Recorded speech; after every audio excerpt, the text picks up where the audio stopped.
Hi friends, நம்ம இன்றைக்கி road கடை தள்ளுவண்டி பச்சை பட்டாணி மசாலா ஒன்று செய்ய போகிறோம்.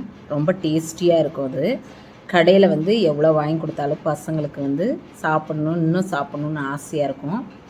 சண்டேன்றதுனால நான் நைட்டே ஊற போட்டேன். இது 200 கிராம் ஊற போட்டிருக்கேன். பச்சை பட்டாணி நான் பச்சை பட்டாணி எடுத்திருக்கேன். உங்களுக்கு வேணுன்னா கூட வெள்ளை பட்டாணின்னு நீங்கள் செஞ்சுக்கலாம். உப்பு போட்டு கச்சிதமாக இது ஒரு 4 பேத்துக்கு ஆகிற மாதிரி எடுத்திருக்கேன். அளவாக தண்ணி ஊற்றிருக்கேன். சின்ன பாத்திரமாக இருக்கவும் க்ளோஸ் பண்ணி வச்சுக்கலாம். இதுக்கு பார்த்திங்கன்னா வெங்காயம் ஒரு 3 வெங்காயம் தேவைப்படுது. சாப் பண்ணிக்கலாம். இந்த வெங்காயத்தை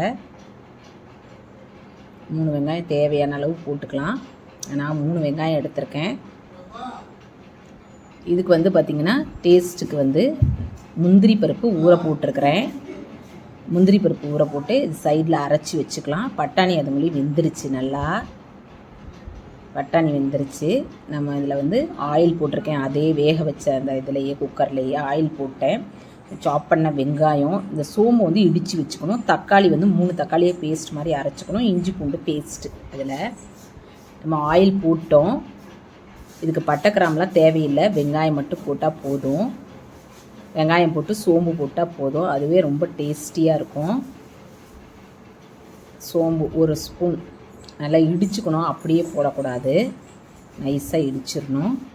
நல்லா இதை வணக்கிடணும். இதுலேயே கொஞ்சம் சால்ட்டு போட்டு கூட நல்லா வணக்கிடலாம். வணக்கியாச்சு. இப்போ 2 ஸ்பூன் இஞ்சி பூண்டு அரைச்சி வச்சுருக்கோம் இல்லைங்களா, அதை போட்டு நல்லா வணக்கிடலாம். ரொம்ப சிம்பிளாக இருக்கும். இதை செய்ய ஸ்டார்ட் பண்ணணுமே மழை பயங்கரமாக பிடிச்சிருச்சு. இந்த திருப்பூரில் நல்லா மழை பெய்யுது. பயங்கரமாக ஜோராக மழை பெஞ்சிட்ருக்குது. அரைச்சி வச்ச 2 தக்காளி பேஸ்ட்டு கட்டும் பண்ணிக்கலாம். நான் எப்போவுமே அரைச்சிடுவேன்.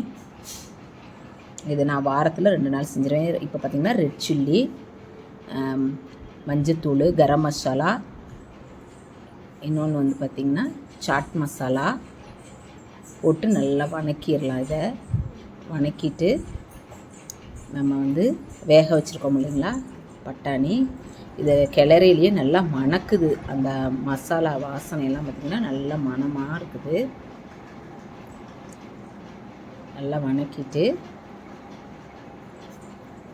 இந்த வேக வச்சுருந்த பச்சை பட்டாணியை கொட்டிக்கலாம். தண்ணி நான் அளவாக தான் போட்டிருக்கேன். ஹாட் வாட்டர் சைடில் வச்சுருக்கேன். நீங்கள் டைரெக்டாக தண்ணி சாதாரண பச்சை தண்ணி ஊற்றாதீங்க. சுடு தண்ணி ஊற்றிக்கிங்க. இல்லைன்னா சுண்டல்லையே நீங்கள் பச்சை பட்டாணியில் போடையிலேயே நீங்கள் நிறைய கூட ஊற்றி வேக வச்சுக்கலாம்.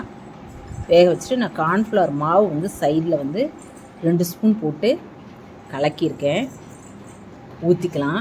இது எக்ஸ்ட்ரா டேஸ்ட்டுக்கு தான் நான் முந்திரி பருப்பு போட்டிருக்கேன். உங்களுக்கு வேணான்னா நீங்கள் ஸ்கிப் பண்ணிக்கோங்க. இந்த ஸ்டேஜில் உப்பு பார்த்து நம்ம செக் பண்ணிக்கணும். செக் பண்ணி போட்டுக்கலாம். கடையிலலாம் அஜினோமோட்டோலாம் சேர்ப்பாங்க. நம்ம வீட்லேயே இதெல்லாம் எதுவுமே தேவையில்லை. பசங்க ஸ்கூல் விட்டு வந்தால் செஞ்சு கொடுக்கறதுக்கு ரொம்ப ஈஸியாக இருக்கும். இது முந்திரி பருப்பு பேஸ்ட்டு. உங்களுக்கு தேவைன்னா ஊற்றிக்கிங்க, இல்லைன்னா கூட பரவாயில்ல. நான் எப்போவுமே இந்த மெத்தடில் தான் செய்வேன். டிஃப்ரெண்ட்டாக இருக்கும். நீங்கள் செஞ்சு பாருங்கள் இந்த மெத்தடில். இப்போ பார்த்திங்கன்னா ஒரு சைடில் கார்ன்ஃப்ளெக்ஸ் வீட்டில் இருந்துச்சு, பொரி இருந்தது, அதுவும் போட்டுக்கலாம். வடை இருந்தால் கூட இதோட போட்டுக்கலாம். இந்த சைடில் ப்ளெயினாக ஆனியன், கேரட் போட்டிருக்கேன். நீங்கள் செஞ்சு பாருங்கள்.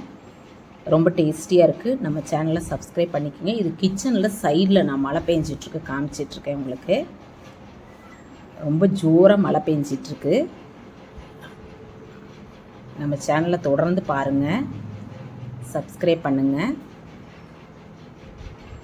மழை பார்த்தீங்களா? Thank you.